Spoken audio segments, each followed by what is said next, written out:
So welcome everybody to Conscious Cafe Global with our beautiful evening tonight. Very exciting. We're going to talk about psychic dreams.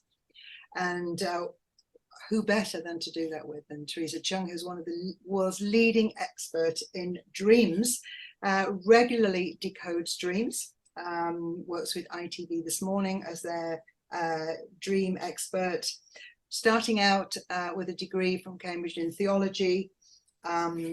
Theresa has written a number of best-selling books, 2 Sunday Times top titles, and one of her books, The Dream Directory A to Z, is an absolute classic, as is the Dream Decoder card pack. So tonight, Theresa's going to take us on a journey. I'm going to be her assistant here with some images and some movies for us to watch. But let's give a nice, warm Conscious Cafe welcome by showing our hands. We were in a room with you, Theresa, we would be applauding. We welcome you. Just let me spotlight you. You go. Well, a mind that is stretched by a new experience can never go back to its old dimensions. We only have a short amount of time together this evening or this morning, wherever you are in the world, but I aim to make every second of that feel timeless. And I hope by the end of this session, your mind will be stretched by an awareness of its innate precognitive potential, and you will never, ever think about your dreams in quite the same way again. First things first, though, thank you, Judy Piatkas, what a legend, a lady way ahead of her time, for inviting me in. I truly appreciate it. And Gina and the Conscious Cafe community for opening your minds to me this evening. Thank you from my heart. I'm very humbled and honored to be here. So, what is precognition? Well, it's the scientific term used to sense or know or see the future before it happens. Now, there are other terms for it that you're probably more familiar with, like intuition, sixth sense, clairvoyance, premonition, spidey sense, and so on. And there are subtle differences here, but they all fall under the umbrella of precognition when they are investigated academically. And did you know that scientists are actively researching and confirming that the brain is a predictive organ? It's always trying to be your oracle, but the biggest block to its sensing and seeing the future is your own thoughts and doubts and fears. As I've often said, I jokingly say, it's the thoughts, our own mindset, that is the biggest blocker. And if you can survive your own thoughts, you really can survive anything. Now, much of the research into precognition takes place in the waking state, for the simple reason that is easier to monitor in the lab. However, there is a growing body of sleep and dream research now to suggest that up to 85% of precognitions happen in the dream state, and I'll explain why a little later on. But before discussing dreams, let's briefly touch on waking premonitions and what scientists are uncovering about them first. Not sure what a waking premonition, precognition is? Please, Gina, can we roll video 1, the tape for video 1? Then I heard feet running down the street, and it was James Dean. And he said, I was in that restaurant, you couldn't get a table. And my name's James Dean. He said, will you come and join me? So we said, yes, very kind of him. And then going back into the restaurant, he said, oh, before we go in, I must show you something. I've just got a new car. And there in the courtyard of this little restaurant was I don't know, some little silver, this smart thing, all done up in cellophane with a bunch of roses tied to its bonnet. And I said, how fast can you drive? And he said, oh, I can do 150. And I said, have you driven it? He said, no, I've never been in it at all. And some strange thing came over me, some almost different voice. And I said, look, I won't join your table unless you want me to, but I must say something. Please do not get into that car. Because if you do, and I looked at my watch, and I said, if you get into that car at all, it's now Thursday, whatever the date was, 10 o'clock at night, and by 10 o'clock at night, next Thursday, you'll be dead if you get into that car. So one had dinner, we had a charming dinner, and he was dead the following Thursday afternoon in that car. Oh. I mean, has that ever happened before? I'm glad to say. And it was one of a very, very odd, spooky experience. It was, I liked him very much too. I'd love to have known him more. I hope the audio quality wasn't too poor and you got the sense of what that is. It was, of course, the late and great Michael Parkinson, the man who listened, really listened to his guests, and the mighty Sir Alec Guinness, the force himself. And he's describing his meeting with the actor James Dean, who famously died in a car crash. And Sir Alec Guinness bumped into him by chance a week before that crash and saw the car. And when he saw the car, he describes it, a strange sensation came over him, and he warned Dean not to get into the car. But of course, Dean did, and we know what happened. Tragically, he lost his life. What Sir Alec Guinness is describing there is what scientists call presentiment. Now, that is another term for precognition, really, waking precognition. And it's when your body, typically your gut and your heart, tell you something, sense something about the future. It suddenly comes across all over you, and you just have a certainty, a calm certainty that you know what the future is going to bring. And I know an awful lot about presentiment because a few years ago, I had the privilege to spend a year or two working with the world's leading expert in presentiment, Dr. Julia Mossbridge. She's a neuroscientist who researches this with Dr. Dean Radin. And they have done studies to show that when people are strapped up with heart monitors and brain wave detectors, forgive me, I'm not a scientist, I can't use the terminology, somehow they are able to sense the future through heart rate increasing, or through sweating, or through a feeling in the stomach. And there's been studies about presentiment showing that the body is the first precognitive organ. So if you take anything away from this talk, listen to the wisdom of your body. Scientists are showing that your body as well as your brain are predictive organs. And if you want to read more about that, the book I co-authored with Dr. Julia Mossbridge is called The Premonition Code. But I'm mentioning it because presentiment, sensing in your body what's going to happen before it happens, which studies have shown can occur, can happen when you're awake. And if it can happen when you're awake, it can also happen when you're asleep.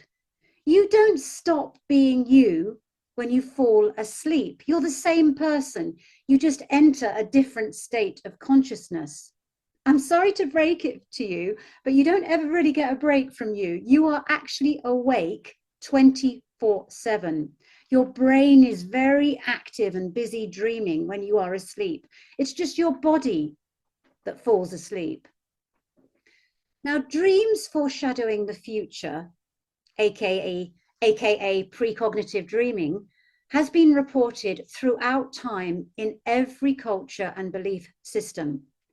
We sometimes get very famous examples. For example, as a dream researcher, I know that before 9/11, many people were dreaming of planes crashing into towers.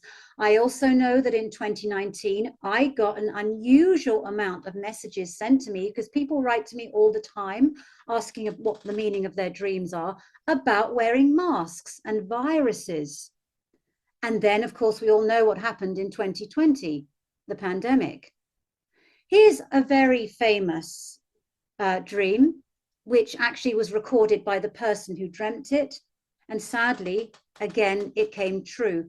Gina, would you mind playing video 2?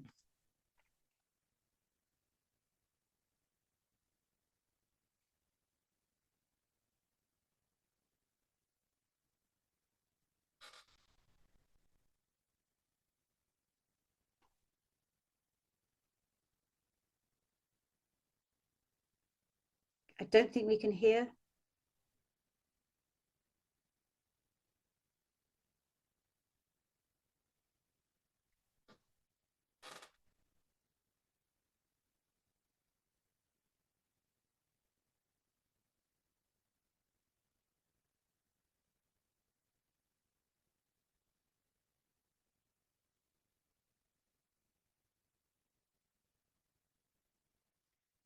Sadly, I don't think we could hear the audio there, but it doesn't matter, because basically it is the famous dream that Lincoln had where he predicted his own death, and a week later he was assassinated.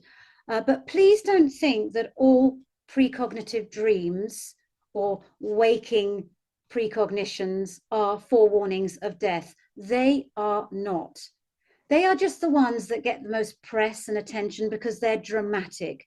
Many precognitive dreams are very happy ones, predicting upcoming births, celebrations, lottery wins. Yes, lottery wins. On my podcast, White Shores, I had the privilege to interview a gentleman called Timothy Schultz, who was the first person in the States to win the Powerball lottery. I think it was about 30 million at the time. This is 20 or so years ago. And he came on my podcast. He actually sought me out to say, I had a dream before I won that I would win, and he did. And indeed, if you want to hear other people talking about their precognitions and premonitions and all their psychic experiences, my podcast White Shores hosts many people who have had these experiences, as well as the scientists like Dr. Julian Mossbridge, Dr. Dean Radin, researching them. And I'm also delighted to say that my podcast has hosted the wonderful Judy Piatkas as well, and her episode, of course, was called Ahead of Her Time. But it's not just big life events that dreams can foreshadow.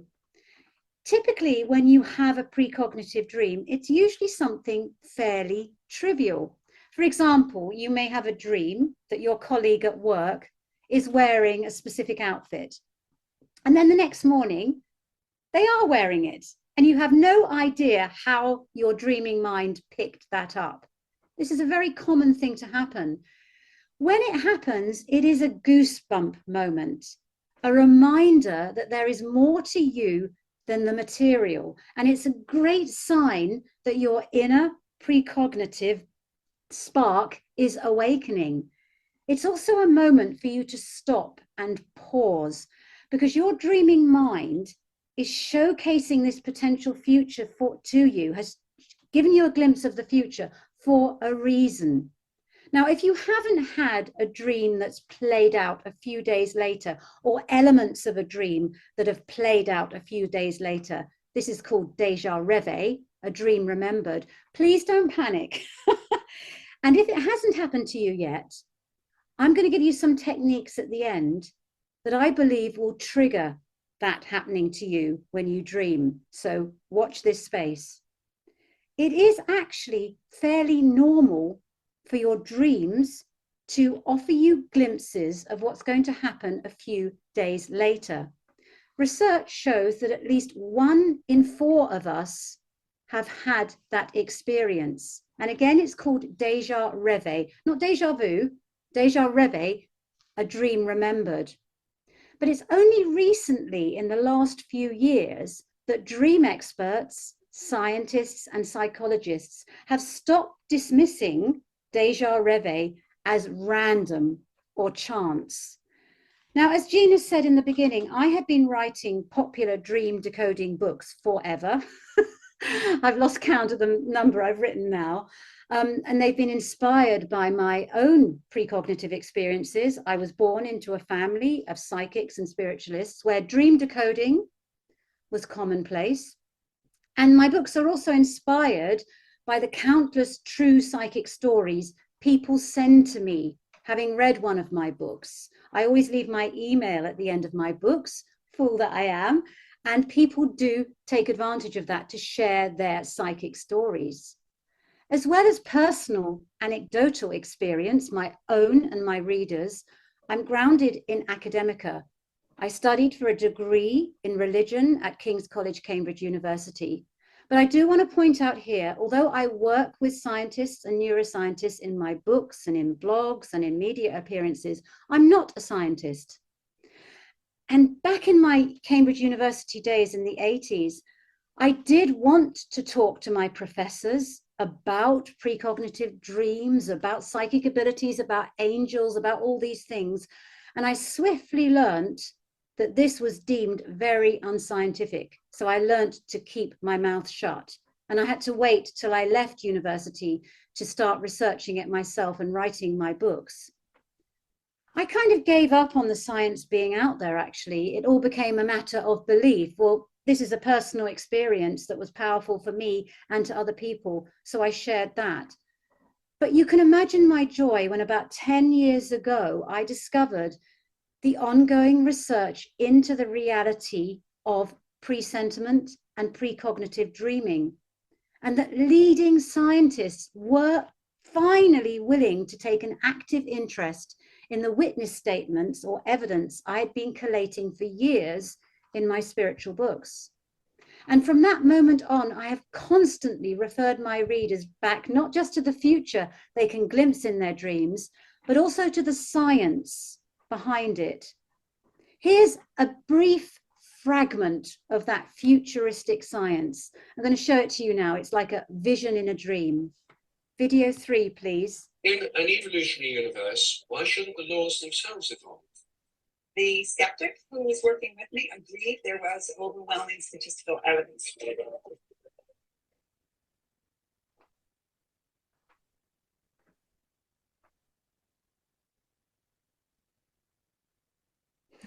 That's just a brief fragment I'm showing of some of the things I've been working on. But there's two scientists there. The first was, of course, the mighty Rupert Sheldrake, his research in telepathy. And I love what he says there. In an evolutionary universe, why should not the laws themselves evolve? And he's meaning the law of time there. And the lady you saw is none other than Dr. Jessica Utz, president of the American Statistical Association. And she addressed an audience of statisticians, so I say it right, statistic experts. And she said that the data behind precognitive dreaming is so great, it's impossible now to ignore. People are having precognitive experiences, and this is data. In any other field of work, it would not be dismissed. These are witness statements which should not be ignored. The science is also revealing that there is overwhelming statistical evidence to suggest that precognition, that mysterious ability to know the future before it happens, is real. It is an ability hidden within us all, but one we have mainly forgotten how to believe in, notice, and activate. In ancient times, sixth sense, our spidey sense when we're awake, which also surfaces in our dreams, could have been a lifesaver because we could have sensed a predator trying to attack us, for example. But as we've evolved and got a bit lazy with technology and our lives got safer, we've stopped using that sense. Now, as I've said, precognition can happen when you are awake. The Sir Alec Guinness clip showcased that. But it is most likely to occur when you are asleep and dreaming. And this is because in the dream state, logic and reason and the part of you that constantly second guesses and questions and dismisses your gut instincts and what your heart notices is asleep. It's shut down. Now, I've championed dreams as psychological self-help tools for a long time. They can be used to help you understand yourself and your life better.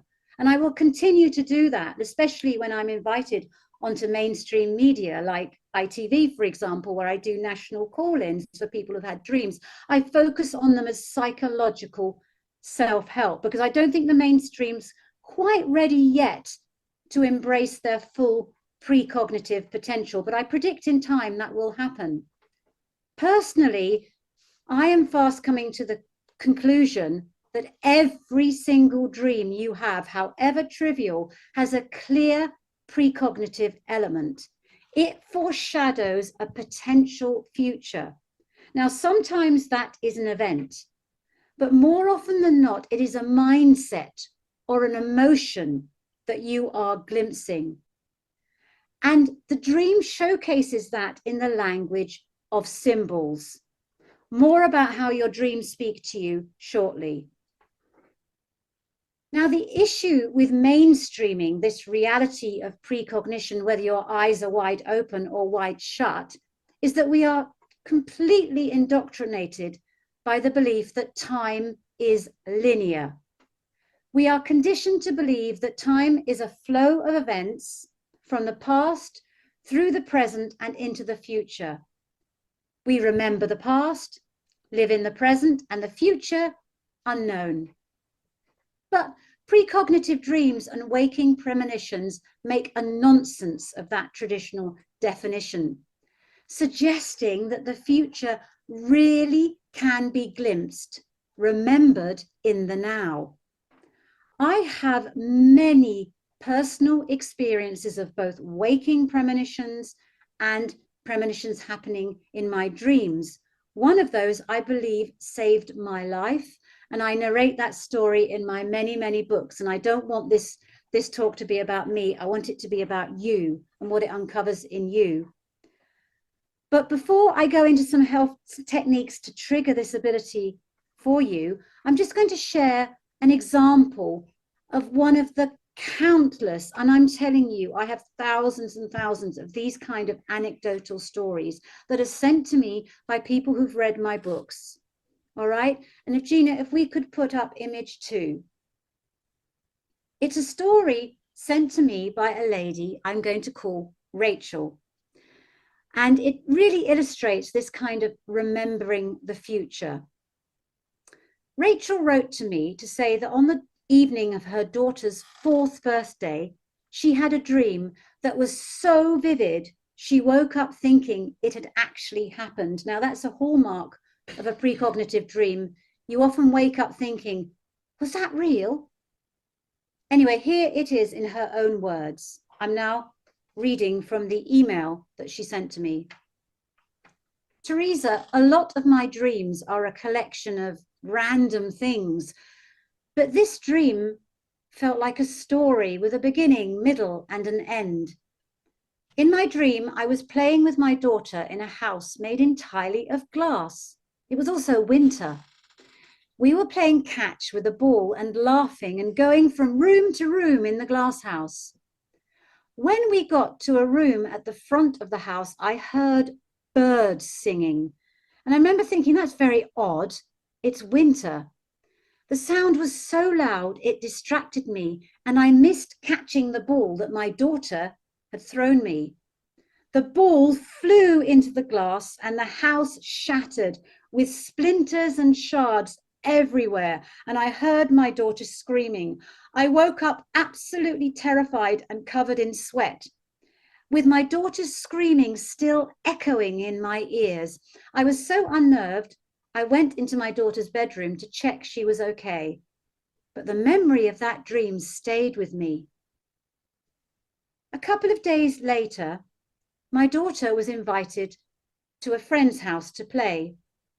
The mother seemed keen for me to drop my daughter off and return a few hours later to pick her up. I would normally do that, but my heart started beating fast. Something made me hesitate. Perhaps it was because this was the first time my daughter had actually played at this particular friend's house. Whatever it was, I told the mother that if it was okay with her, I would stay while the children played. The mother invited me in just as it started snowing. My daughter rushed off with her friend to play in the conservatory, where there was a doll's house. The mother brought me a cup of tea and asked me if I wouldn't mind watching the girls while she went to the shops. I said that was fine and took my cup of tea into the conservatory. The moment I entered, I felt I had been there before. It was the glass house of my dream. It had huge glass windows on 3 sides from ceiling to floor. I also heard birds singing, but I don't know whether that was outside of me or within me. All I know is that my dream recreated in my mind, and without hesitating, I told the girls to come with me into the kitchen. Theresa, a few moments after we left the conservatory, I heard this almighty shattering sound. I rushed in, and a cricket ball had been thrown through the window of the conservatory, right above where the doll's house was positioned. It had come from the garden next door, where two teenage boys had been playing. There was glass everywhere, and I shudder to think what might have happened if the girls had still been playing there. Thank you, Gina. You can take the image off. Now, was that just a coincidence, or did Rachel's dreaming mind know or remember something from her future? And did that something resurface at exactly the right time into her conscious awareness to give her a heads up? Her story is not an isolated one. There are so many stories out there like that. This is data that we can't dismiss, and scientists are on the verge of agreeing. While some physicists continue to insist that the linear flow of events of time is essential to the workings of the universe, increasing numbers agree that the flow of time could be a complete illusion. We live in a series of nows that are static and not flowing in any sense of the word. Our perception of time is also not the same based on what we are doing. You've probably heard the saying, a watched kettle never boils, or time flies when you are having fun. Numerous studies have examined how people's perceptions of time are different based on their mental perceptions of what they are doing. Mindset or thought is defining our experience of time. There's also the human experience of timelessness, where people feel like they transcend time, and this has been researched in the meditation state. And one common feature of this state was that the meditators experienced a sense of bliss and being outside of time. Alongside these exciting studies, there's also the physics enigma of causal loops to factor in, where it's unclear what event causes what, and the fact that in most physics equations, time can go in either direction, forward or backward, plus t or minus t, to come to the correct solution. Now, all this strange science, and I'm not a scientist, it is quite mind-blowing. But what I'm mentioning it because I want to put it out there for you to show that it doesn't match our everyday experience of time as being linear, past, present, and future. Indeed, Einstein himself suggested that your past, present, and future may be happening all at once. But the reason we experience time as linear is because our human minds can't process that expansiveness. And this outside of time theory lends credibility to the spiritual notion that your consciousness, your spirit, your soul, your inner world is timeless and may be able to exist independent of your body and mind. And of course, near-death experience studies, out-of-body studies, they lend, backbone to this. It's your infinite consciousness. And if you believe in an afterlife, this inner world, your soul, your spirit, your consciousness, whatever you want to call it, your spark, your life energy, that could be what goes on after bodily death. And this part of you, this timeless part of you, can glimpse all versions of you, the person you were in the past, the person you are today, and the person you are in the future. Think about this. Here's a head scratcher. Think of the person you were yesterday. You're going to get a mental picture of it. That person has died, and you're now reborn as the person you are today. But that person you were in the past, every time you close your eyes and revisit it, is still somehow alive. your future self watching the past you.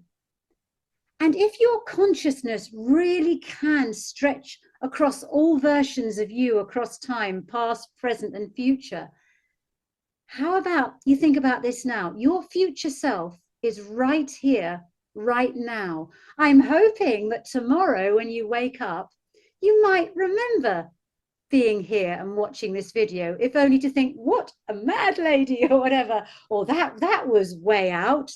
Doesn't matter what you think about it. I hope you think about this moment now. So you're going to do that. You are going to reflect on this talk.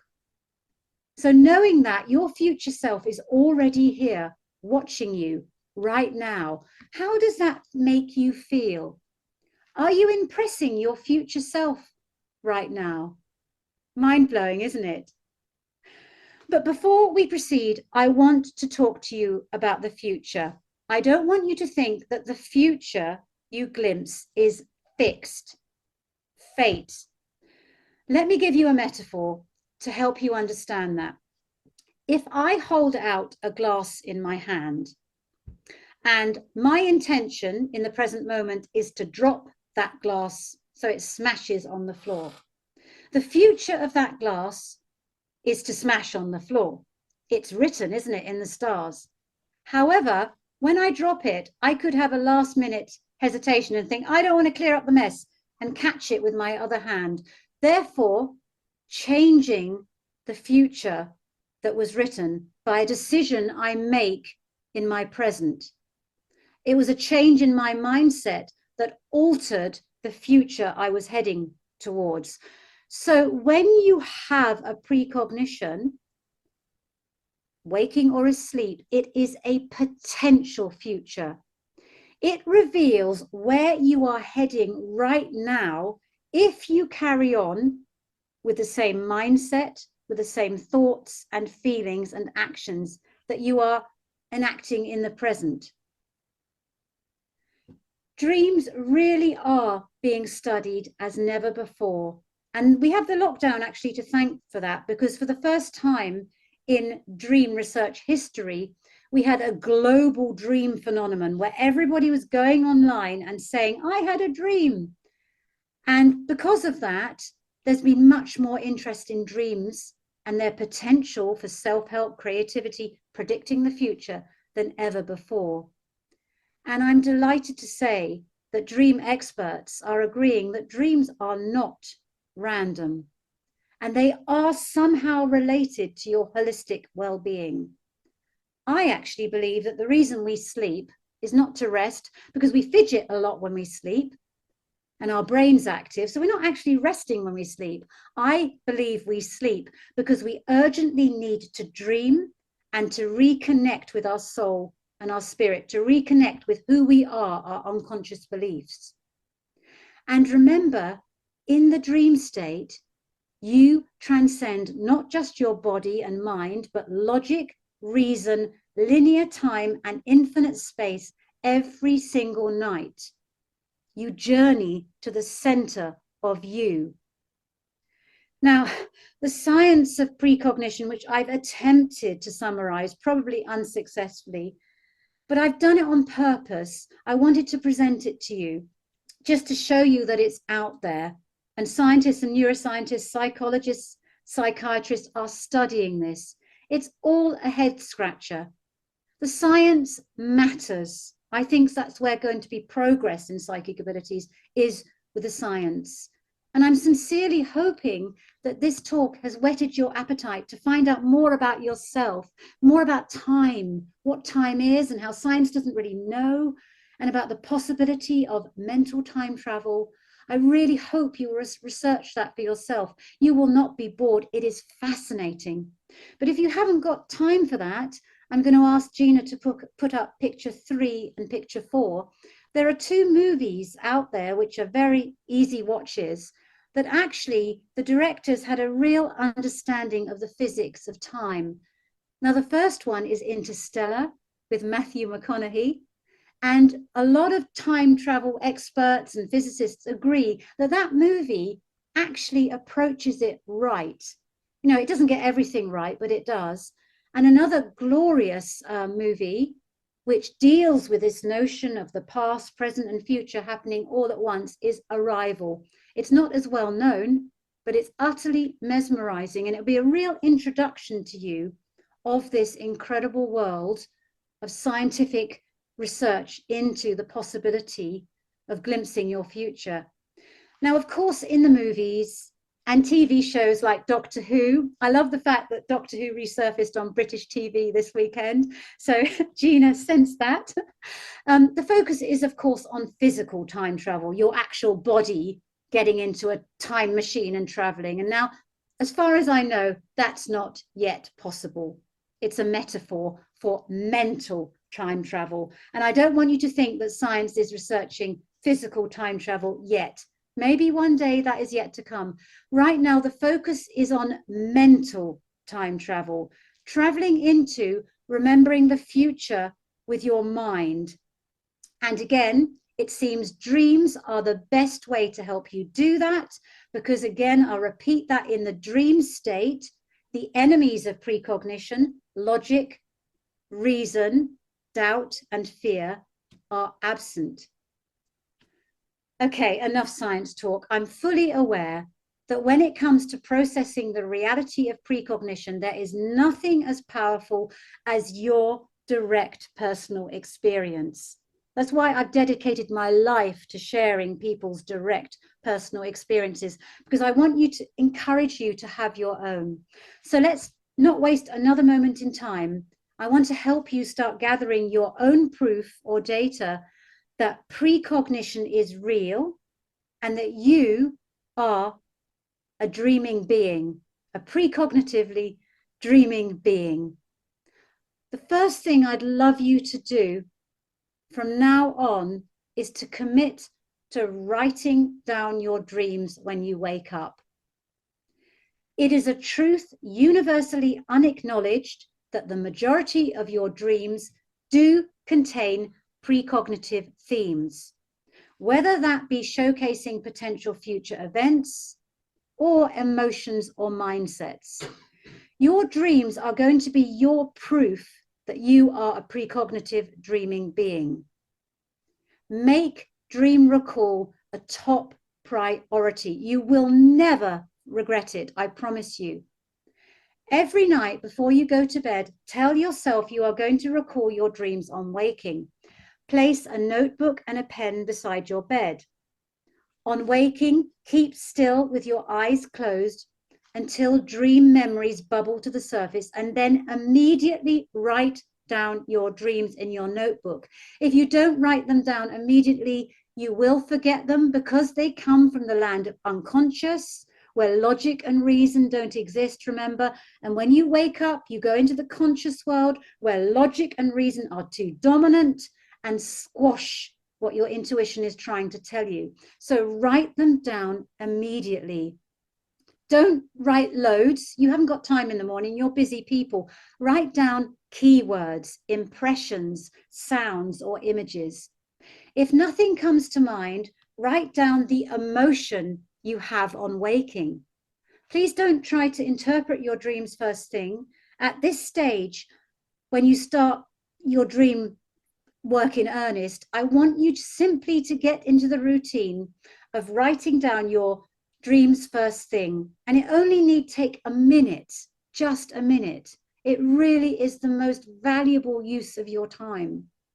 I'd also like you to start recording your dreams alongside your waking activities. Because remember what I said, you need to start proving to yourself you're precognitive. How can you do that if you don't see the two parts of you complementing each other? So have a day and a night journal, preferably side by side. And then every night before you go to bed, I would like you to review your dream from the night before and look for correspondences in the day that followed. These are precognitive hits. You will find some and celebrate them when they happen. But remember, your dreams are likely to foreshadow a future emotion or mindset, or something quite trivial at first, right? You've got to flex that precognitive dreaming muscle. And also your dreams will not talk to you literally. Sometimes they can. Dreams love to surprise. You can't define them. But in the overwhelming majority of cases, your dreams speak the language of symbols. Why is that? Because in the dream state, you're in a different state of consciousness. It's like if you went to a different country and you wanted to learn, you wanted to speak to the people there properly, understand their culture, you'd need to learn their language. You need to do the same with your own dream world. You need to learn to speak the language of your personal symbols. A major roadblock to precognitive dream work is simply not understanding what your dreams mean. And I could do another talk about easy ways to decode your dreams, but I'm sure you're familiar with that. You have to approach your dreams as if you were interpreting a poem or analyzing a work of art. When you go and visit an art gallery, often it's not the literal interpretation of the pictures that you go for, it's the meanings beneath the surface. A symbol is one thing suggesting another. And that's exactly how you interpret your dreams. Think of them as night art or night poetry. Your role is to go through them line by line and look at the meanings beneath. And the best way to do that, I champion the first word that comes to mind when you have a dream symbol. What is your personal association? Now, if no personal association comes, then is the time to reach for things like my dream dictionary, where I give the common or universal meaning of symbols that appear in dreams. And that can really help kickstart your dream speak. It can help you think like a dream decoder. If dream recall is a problem, and it happens to us all, I get it and I panic when I do, it's a sign that you need to balance the material stresses of your waking life with greater personal reflection. What's happened is that the conscious material world has become too dominant. You are getting so much of your validation from outside in, and your dreaming mind can't reach you. The walls are up.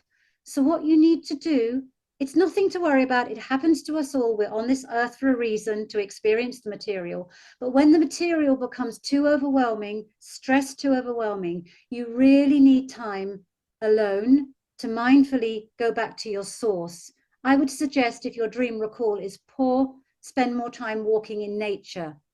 Read poetry, read fiction, visit an art gallery, let your mind wander as you listen to music, indulge in a spot of daydreaming, or play a video game. Yes, video games are really good for activating dreaming, because when you're in a video game, you're immersed in an alternative reality. You're practicing the dream state in a way. All these waking activities reassure your dreaming mind that you do want to pay attention to your intuition, creativity, right? You need to get some more balance. So basically, if dream recall's poor, get more balance into your waking life, more time for reflection, for creativity.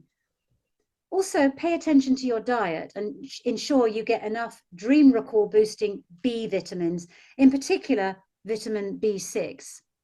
Quality sleep is important as it recharges you in body, mind, and soul. But I'm going to also encourage you to wean yourself off the alarm clock. The alarm clock is the enemy of dream recall. I'll tell you why. It shocks your body into the waking state far too suddenly. And there are some, not all, experts in health, in holistic health, who believe that the shock of an alarm clock is equivalent to almost like a mini heart attack. So be careful with your alarm clock use. And also, alarm clocks, as I say, they shake you into waking reality so suddenly, your dreams haven't got a chance to break through.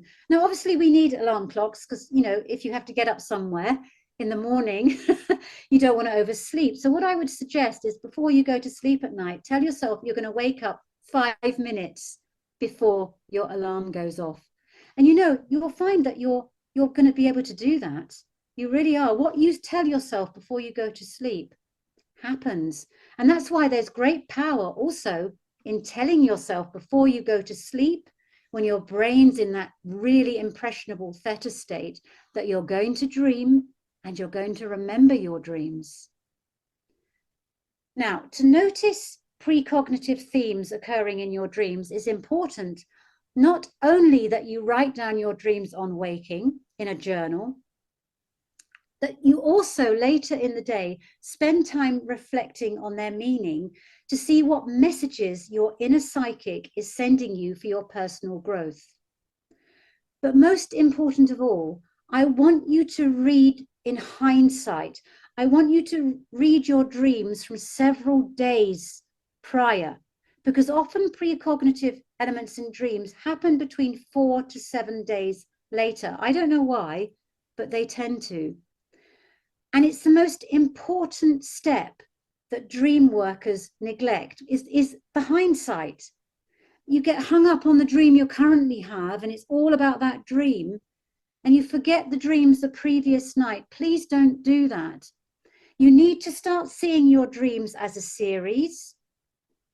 Dreams work like a TV show that you love to tune in night after night after night. And it really is worth even looking at your dreams from a year ago or 5 years ago. I do that all the time. It is so fascinating, and you will see your future being showcased.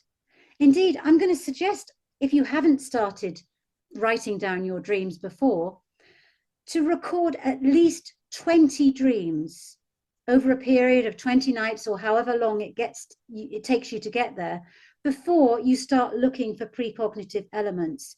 You need to see your dreaming mind creating this narrative for you over time. Again, if there's anything you get out of this talk, please work with your dreams as a series. Don't get hung up on one. As an aside, do remember that precognition is an umbrella term for scientists for all budding psychic abilities. And the more you focus on the precognitive potential of your dreams, the more you're likely to have other kinds of dreams that are psychic. Because I actually believe everyone who dreams is psychic. If you've ever recorded a dream, you are psychic. Because we don't know where we go when we dream. These complicated stories and narratives that exist outside of time that enable you to time travel, be or do anything. They are a credible testament to the fact that we have an inner psychic. So you may well find that you have telepathic dreams. Now, these are dreams where you sense what is happening to someone close to you. You might experience afterlife dreams where you have a meeting with a departed loved one. Never fear those dreams. They're very, very healing and comforting. There's a body of research to show that people who dream of departed loved ones actually deal better with the grieving process. I've had many messages from people who said they've dreamt of their unborn children even before they thought about getting pregnant. They've had a dream of a child, and then when they have that child, it looks exactly like the dream. Or you may have a past life recall dream. You know, reincarnation is another topic, but there's a lot of research about there, particularly in the University of Virginia. Professor Ian Stevenson, if you want to research that. Or you may have a dream worker dream. This is where you find yourself with someone in the dream state who is maybe transitioning to the afterlife or going through trauma, and you're there to kind of hold their hand in spirit. Now, this sounds way out there, but I'm telling you that once you start looking at your dreams as potentially precognitive, you may well experience these other categories of psychic dreams. If you do, celebrate them. Please do not fear them. And I'll talk about fear in a minute and how damaging it is to your psychic growth. Another technique I'd love you to do, which really reassures your dreaming mind that you are taking it seriously, is on waking, when you recall a dream, any part of a dream, choose a color or an object or a symbol, one that's safe and everyday, not something that's bizarre and out there, but something that's very safe. And then the following day, seek out a connection with it. For example, if you dreamt of a bicycle, pay extra attention to any bicycles you see during the day. Search one out. And when you do make contact with that bicycle, it's a pause for thought. You are connecting your dreaming mind to your waking reality. You are literally bringing your dream to life. You are consciously seeking out déjà rêvè, a dream remembered. Notice how that makes you feel, particularly in your gut and your heart. Remember, they are your precognitive centers. Your dreaming mind really needs you to believe in it again. Remember too, your dreams showcase potential futures. Please don't fear them. For example, if you dream of a car crash or something horrible happening to a loved one, please don't fear that. Your mind is talking to you in the language of symbols and metaphors. It could be talking about something in your waking life, which if you carry on in the current way, you might be heading to a metaphorical car crash. Or it could be if you dream of a loved one dying, for example. This suggests that your relationship with that loved one, a phase of it is ending, but a new phase is beginning. For example, many parents dream of their children dying before they go to university because the childhood phase is over. Please don't fear these dreams. They are symbols and metaphors. But if you really wake up feeling horrid from a dream and the future emotion or mindset that you've glimpsed, please remember you have free will. You can change that potential future that your dreaming mind is showcasing by your current thoughts, your mindset, and your action. Your future is not fixed. It is always in your own hands. Please treat your future with unconditional love, care, and respect. Make choices which are good for you. If you don't like what you wake up on your mind with, change something in your current mindset. That's what your dreaming mind is calling you out to do. It wants you to change something. Most of our dreams want us to change a mindset that is draining us in some way and replace it with one that raises our vibration. You can also use your dreams to manifest or attract your ideal future. Before you go to bed at night, you can incubate a dream. Ask your dreaming mind to help you solve a problem or show you the future that you want to have. It really is very powerful to do that. And I'll tell you why. If you are able to dream about your ideal future, you are so close to manifesting it in your waking life. I'll tell you why. Dreams show you what you unconsciously believe, what you deep down believe about yourself. Now, in your waking life, you may go around doing your affirmations and your thought stopping and all that. But if deep down you don't believe you deserve happiness or success, your dreams are going to show you that. So if you can incubate a dream where you are happy and relaxed and you're achieving what you want to achieve, you are so close to attracting it because your unconscious believes it is possible and has served you up a dream showing it might be possible. You can also actually dream on behalf of others, and I'd love you to do that once you get into dream work. If someone's having a problem or going through a hard time, offer to dream on their behalf. It's a wonderfully bonding activity. You'll be surprised. And go and have a dream, but this time you're dreaming on behalf of someone else. And then you tell them the dream you've had based on their problem, and the two of you can talk about the symbols and the deeper meaning.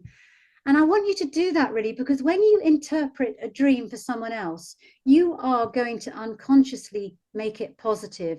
You're going to want to help the other person. And then that's another big tip with your dream work. Always, always go for the positive, uplifting interpretation. Your dreaming mind is your higher self, your soul, your spirit calling your name. It wants to elevate you. Sometimes it will send you shocking and disturbing images simply to wake you up and to show you that in your wounds is where the wisdom comes. You need to understand that. It's through the cracks that the light comes in. Sometimes your dreaming mind uses tough love, but it does that for your own good. Always go for the positive interpretation. If a dream interpretation drains you or diminishes you, it's not the correct interpretation. A dream correctly understood raises you up. It will also surprise you and tell you something you don't already know. Psychic abilities, the ability to glimpse your future in your dreams, is in your DNA. Everybody has psychic ability. Now, some people are very high on the scale of psychic abilities, and these are called highly sensitive people. And some people are much lower down the scale. These are people who pride themselves on their logic and their reason. And they say, oh, they've never had a hunch or a dream coming true. But I tell you what, if you're one of those people lower down on the scale, there are studies to show that a simple course of daily meditation can unlock the creative dreaming part of your brain and send you psychic impressions. It really is true. Meditation is the key. And if you are low on the sensitivity scale, you know, very logical and reasonable, and do a course of meditation, you will find that the impressions that come through to you are much clearer and easier to understand. The problem with people who are very high on the sensitive scale, who are psychic, who see angels, who are very intuitive, is sometimes too many impressions come in and they simply can't know what's negative thinking and what's a precognitive hunch. Okay, so now I hope I've reassured you that everyone has this ability. And if you don't think you've got it, a simple course of meditation, writing down your dreams on a regular basis, can trigger it. Precognition is the norm and not the exception. But please try writing down your dreams, doing some daily meditation, and I'm telling you, it will stimulate the parts of your brain associated with empathy, intuition, and creativity. And they are the doors to your precognitive potential. Also, another big tip is believe you are psychic. Research shows that being open to the idea that you're psychic and you can glimpse the future in your dreams, the most important thing is your openness to the idea. Now, you're here today, so I know you're open to the idea. You are awakening your precognitive power right here, right now. Research actually shows that the difference between someone who is psychic or believes they are, or scores highly on psychic tests, and someone who is not, is their belief in it. It all comes down to that belief again. I actually think that self-confidence, believing in your hunches and gut instinct, and being psychic are one and the same. Please tell yourself daily that you are a precognitive being. You can see the future you are attracting clearly in your dreams and in your waking hunches. I'd love you during the day to start flexing your precognitive muscle more. And one way to do that is to start predicting what's going to happen in the future. When a text comes, it comes in before you find out who it is. Sense who it is first.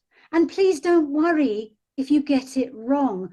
From my work with scientists, they actually learn more from their mistakes and their failures than they do than their successes. They simply regard each failure for an experiment as a stepping stone to creating the formula for success. You've got to operate a bit like a detective of you and finding out how your precognitive senses come to you. And when you're right, notice when you're right and what happened the day before. What did you eat? How did you sleep? Start acting like a detective. And also a beautiful exercise to do to can give you this sense of yourself existing over time is every day to record a 30-second message to your tomorrow self. Something very simple, record it on your phone, like, I think you're amazing, today's going to be a great day, hello, or whatever, something really positive. And then, I'm not joking, the next day, play that message and hear your past self talking to you. This sounds ridiculous, doesn't it? But it really works. And there has been studies in prisons and schools now that have shown that recording a daily message for your future self and then listening back to it the next day significantly reduces stress and also boosts your precognitive ability. It's very empowering. And here's a transcendent and instantly life-changing thought. Studies show that if people feel they are being observed, they naturally perform better. Well, you are being watched all the time. Your future self is right here, right now. Why not shake hands with your future self right now? Don't fear it. I'm going to do an instant precog test now to flex your precognitive muscle. There are going to be 2 more images coming up in this talk and 1 final video clip. Just think of something that comes to your mind instantly that you think is going to feature in those 2 images and in the video clip. Just write something down now, anything, it really doesn't matter. Remember, you learn as much from your mistakes as your successes. Do you like me to play the video clip now? Not quite, not quite. Okay. And then I want to do questions for people before the meditation. I do. I know. I'm going to have to do. I'm going to speed up. I have so much to say. There's so much research. It's really, this is like a whole course. Anyway, I just want you to test it, because the fact that you're testing it now and saying, okay, I'm going to write down frog or whatever, doesn't matter. You are sending a clear and present signal to your dreaming mind that you want to interact with it and start working with it. You want to start flexing that muscle that you've forgotten.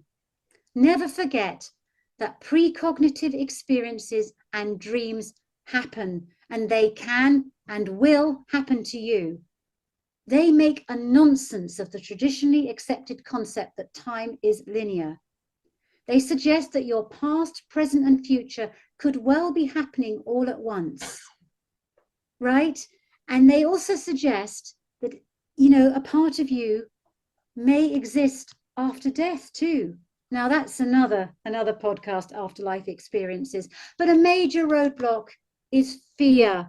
We fear glimpsing the future, don't we? I'm sure all of you do. I do sometimes too. I try and talk myself out of it, but I do. We fear the unknown. We fear the dark. We fear what happens when we die. You know, we all do that. It's a major roadblock. And I'm going to show this video now, showcasing that fear.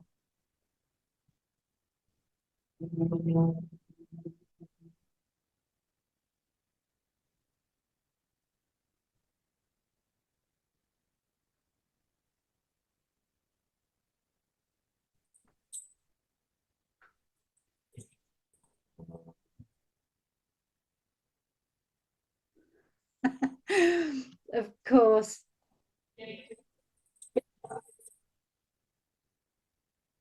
Of course, the ghost of Christmas future, courtesy of the Muppets there. We love that story, don't we? The future, or should I say, what is yet to come. But you know, it's in the mystery, the unknown, where all progress is made and all adventure is found.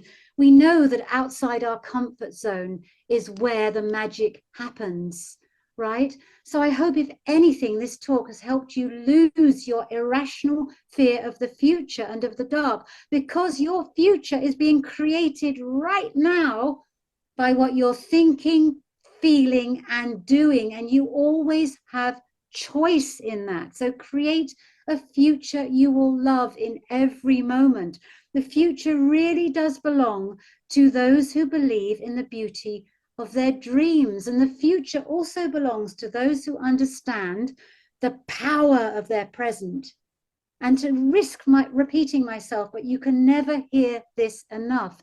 The choices you make right now with your thoughts and your actions and your emotions, you are creating the potential future that you are going to see symbolically presented to you tonight when you fall asleep and dream. If you don't like what you see, change it the next day by the choices you make. That's why every single dream, however trivial, and even nightmares are transformative gifts, reminding you that the power is in you. And sensing the future doesn't trap you like Image 5, Gina. Yeah, Minority Report, the precogs, if you've ever watched that movie. But they have a horrible existence because they sense crime before it happens. So that, you know, it's pre-crime. They sense crime before it happens so the task force can go and stop that crime before it happens. But they have a miserable existence. If you've ever watched that movie, they're trapped in a pool, they're helpless, they haven't, you know, you don't have to feel trapped by your growing sense of the future. You need to feel empowered by it. And that's why when I was working with Dr. Mossbridge on the Premonition Code, we talked about positive precogs, connecting to your future with feelings of unconditional love. Because remember, never forget that you have choice about the future you are creating in the present. And the best choice is to love your past self, be compassionate to your past self, forgive yourself, be kind, be gentle with your present self, and get excited and meet and greet your future self. Know that it's going to reflect on you every day, and do that with feelings of great love. And know also that every dream you have, you're sensing the future that's hurtling your way. Love every single dream that comes to you. It's a gift. I can't stress this enough. I get so passionate about it. Every dream is a passionate gift. And the final image is, of course, the Mona Lisa. Now, she's here today with us for a reason. As I've said, there's more than enough data to suggest precognition is real, but by far the biggest stumbling block isn't evidence, but your lack of belief, your trust in your own innate precognitive ability. You probably don't trust that you are a precognitive being. You've got to believe in the possibility of feeling your future and glimpsing your future in your dreams, right? And waking life. But so many times your rational self shuts down what it considers to be impossible and unthinkable. But you can consciously change that. Just think about the Mona Lisa when you start doubting yourself in future. That famous inner smile. It's voted the greatest artwork of all time for a reason. This is a woman with inner peace and knowing. She's timeless, isn't it? Did she know that when she was being painted? And what is the peace she embodies? Now, the meditation I was going to do actually was going to help you connect these two parts of yourself, but we haven't got time for that. I'm so sorry. There was so much to cover. Maybe another time. So we're going to go straight to question and answers in a minute. But the meditation I was going to do was to use the Mona Lisa as inspiration to connect the conscious, rational, waking part of yourself with the unconscious self that you meet in your dreams, because the cause of all inner trauma, the cause of all conflict in our lives is actually when our conscious waking self is dissonant with our unconscious self. You need those two parts of you to shake hands. You need those two parts of you to walk side by side in harmony so that you have that inner smile that Mona Lisa embodies, that inner peace.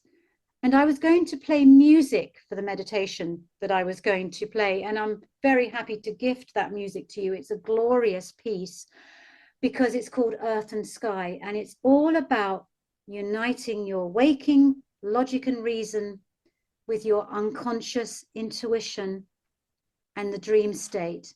You need both to be a happy human being. If the scale tips, that's when you start feeling sad or depressed or conflicted or angry or fearful. When those two parts of yourself are balanced, that's when you have true inner peace, which is what we all want. Thinking about the Mona Lisa can help you achieve that, because your waking logic is studying the picture, looking at the contours, the colors, making sense of a pattern. But your unconscious dreaming mind, that part of your brain, is away somewhere. It's crossing time and space. Do you see what's happening here when you look at a great work of art? The two parts of yourself are walking side by side. They are agreeing to differ. And the music I was going to play would have helped you do that, because listening to music that's beautiful, and the piece is beautiful, also unites the two parts of you that are often dissonant, creating unhappiness. And when you listen to music, your waking mind tries to make sense of the notes, to hear a pattern. But your unconscious mind, the part of you that you meet in your dreams every night, the part of you that can glimpse the future and time travel, mental time travel, is free to dream. And I'd love you to enjoy that music. It's about 17 minutes long, so it's perfect for a meditation. Just listen to it, lose yourself in it. It was gifted to me to use for people interested in precognitive dream work, to help trigger that precognitive muscle, by Peter Sterling, who's the world's premier harpist, who's actually, his music, which he believes is channeled by the angels, is just been nominated for a Grammy Award for Best New Age Album. And this is from it. So it's a priceless gift, actually, that you can use. Just all you need to do is just sit there, listen to it, daydream, and know that what's happening there is your waking mind and your dreaming self are working together, awakening your inner psychic. I hope when you listen to that piece of music, you feel goosebumps, because whenever you listen to music that inspires you in that way, this is your inner psychic awakening. And it's also how you're going to feel after this talk when you do, and I'm confident you will. It could be tomorrow, it could be next week or next month. You're going to have a déjà rêvè when you think, goodness, this reminds me of a dream I've had. And when you've done that, please give yourself an almighty spiritual hug. You've had a precognitive hit. Einstein once said that the greatest thing we can experience is the mysterious. Profound words indeed, but I hope this talk has shown you that your dreams and your inner psychic offer proof that mystery isn't something you experience. Mystery defines you. You truly are a timeless being having a human experience. And recalling your night visions, writing them down, looking at them in hindsight, and understanding over a period of dreams how your dreams are foreshadowing your waking life.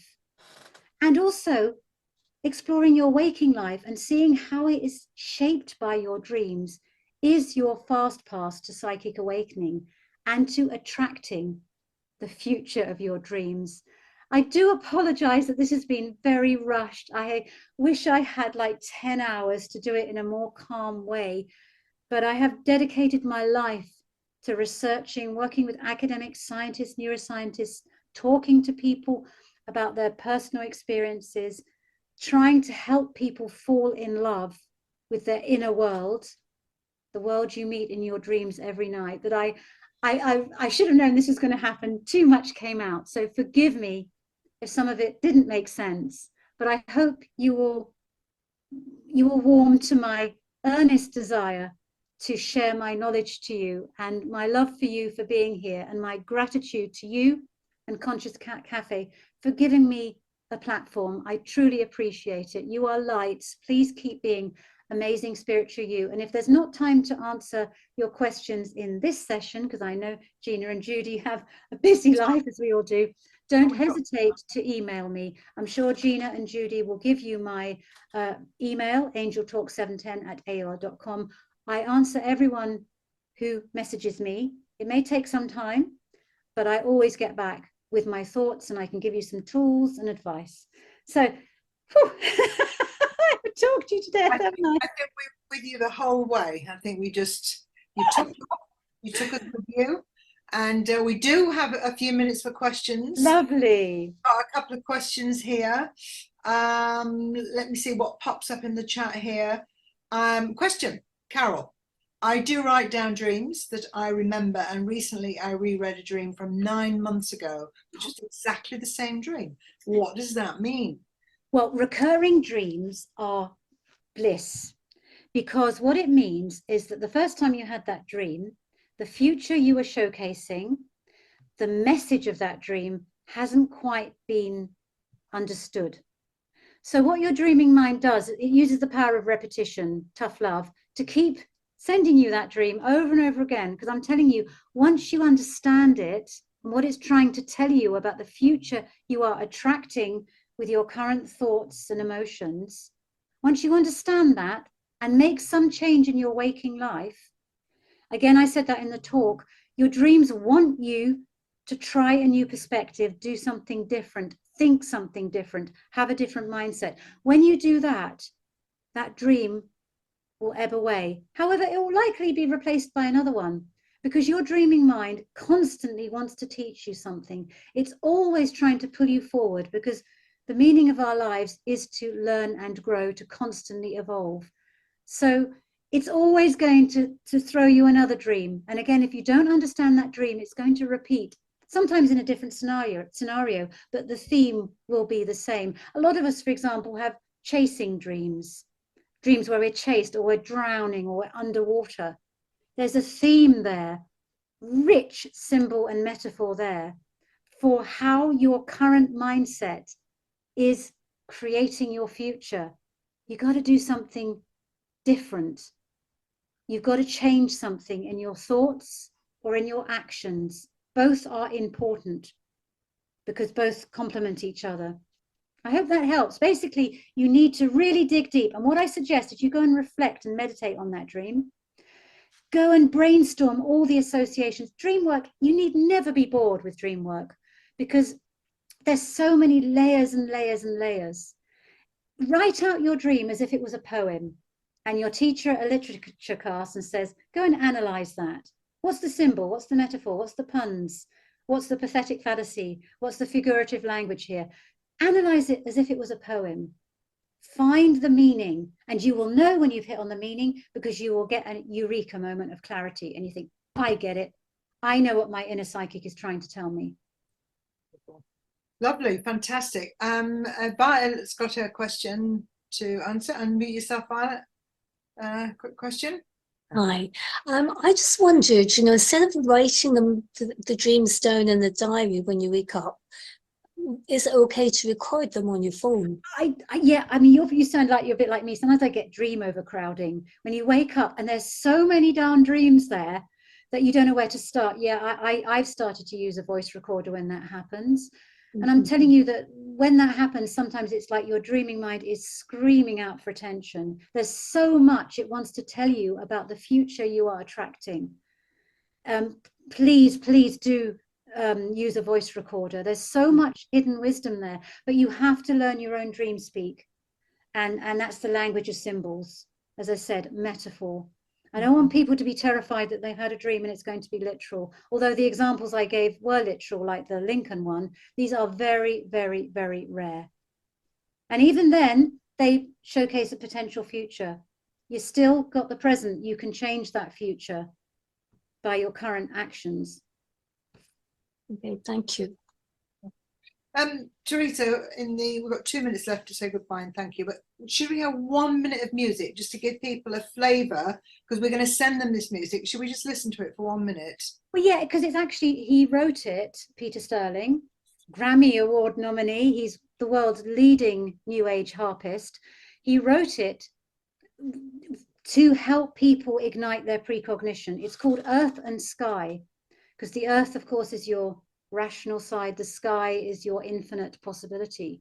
And that's why, again, I say nature is so great, because you've got the two parts of you, again, walking in harmony. But yeah, it's beautiful. But I just put, yeah. can I just put the play button on, just see if we can hear it? Do you want to hear it, folks? I've got some in the hands. Right, let's see if it comes through.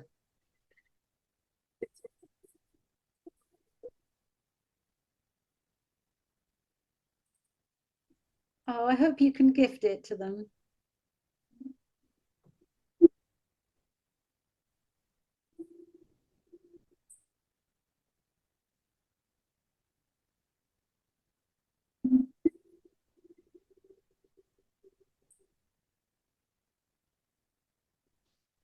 Gina, we can send it along with the email that sends everyone the recording. I thought we might hear the harp at the beginning. We haven't, but It's beautiful. I mean, there's something about harp playing, you know, and as I say, listen to more music. If you're struggling with dream recall, music is a great way to ignite dream recall, because, as I said, it speaks to both parts of you. Walking in nature, meditating, video gaming too, all these things can activate your dream muscle, and you won't regret it. You know, your dream diary is like a poetic voiceover to your life. It's the most fascinating read. And interpret your dreams as a series. Don't get hung up on just one big one. You've got to tune into the next thrilling installment of you, the future of you. This is the greatest show on earth. So it just breaks my heart that people don't love their dreams, because I think if you love your dreams, you're actually falling in love with yourself, because you are dreaming your unconscious beliefs. And what you believe, if you into this manifesting trend, which is so huge, although it's age old, what you unconsciously believe deep down is what you attract. And your dreams are not afraid to show you the truth. Your dreams don't lie. They show you the truth, but they offer you an opportunity to change your mindset if you don't like what you see. Too many of us focus on manifesting in the waking state, doing affirmations, you know, and this can lend into toxic positivity, where you're just telling yourself over and over again, I'm going to believe this is going to happen. It's no good if deep down, you know, to quote Dune, dreams are messages from your deep. If deep down you don't believe it. I believe you should start with the dream state, what lies beneath, and then complement it with the waking world. Happy dreams, happy life. You know, the Sonoy tribe, you know, there's a culture studied for their dreaming. They teach their children from the age of 3 or 4 to incubate a happy dream, because they believe that that will be a happy day. And you know about that tribe? They are dubbed the happiest tribe on earth. There's no incidence of crime or depression. Is their passion for dreaming the key? We don't know, but potentially. Amazing. Well, there's a lot of compliments in the chat, I have to say, Theresa, because people have really enjoyed your energy, they've been the information, it's been entertaining. And I'm sorry, it's a bit garbled. I realise as I'm so sorry. I didn't have as I say, we've been on this journey with you. We've got I think I've got a lot of practical tips. And, I just love dreaming. My publisher is now calling me the Queen of Dreams. So hey. I should have a crown next time. But please love your dreams, because they are utterly beautiful. And just think of all the novels, you know, Mary Shelley's Frankenstein, Salvador Dali's art, all visions in dream. Google came from a vision in a dream. Did you know that Larry Page dreamt of Google before it happened? You don't know, your next dream could translate into could change the world. Quite literally, dreams have changed the world. And if you're having a creativity block, if there are any writers here, write down your last dream. It will wake up the part of your brain that's blocked, because your dreams come directly from that part. So write down your last dream. It'll unblock your creativity, I'm telling you.